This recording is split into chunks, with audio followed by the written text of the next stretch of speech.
Nellore corporation కార్యాలయంలో అసలేం జరుగుతోంది? మేయర్ శ్రవంతిపై అవిశ్వాస తీర్మానం అడ్డుకునేందుకు ప్రయత్నిస్తుంది ఎవరు? ఈ విషయంలో తెర వెనుక పనిచేస్తున్న శక్తులు ఎవరు? ఇవన్నీ తెలియాలంటే ఈ స్టోరీ చూడాల్సిందే.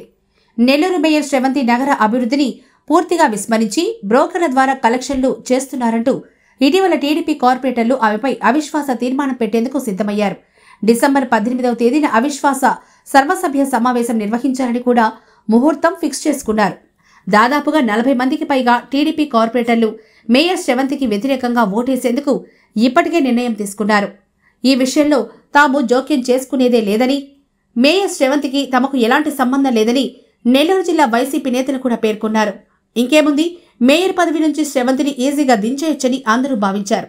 అయితే సరిగ్గా ఇక్కడే సీన్ రివర్స్ అయింది. నెల్లూరు జిల్లాలో మేయర్ సీటును అంత తేలిగ్గా వదిలేయకూడదని వైసీపీ అధిష్టానం పావులు కదుపుతున్నట్లు సమాచారం. ఎవరికీ తెలియకుండా రహస్యంగా ఇప్పటికే పలువురు టీడీపీ కార్పొరేటర్లకు భారీగా క్యాష్ ఆఫర్ చేసినట్లు కూడా చెప్తున్నారు.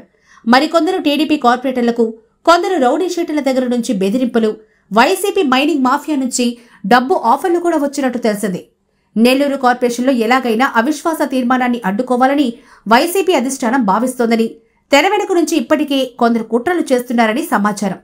ఈ తతంగం మొత్తం నడిపించేందుకు నెల్లూరులో ఓ ఇద్దరు వైసీపీ నేతలు తీవ్రంగా ప్రయత్నాలు చేస్తున్నారని తెలిసింది. నెల్లూరులో జరుగుతున్న ఈ పరిణామాలపై ఇంటెలిజెన్స్ అధికారులు కూడా ఎప్పటికప్పుడు సమాచారం సేకరిస్తున్నారు.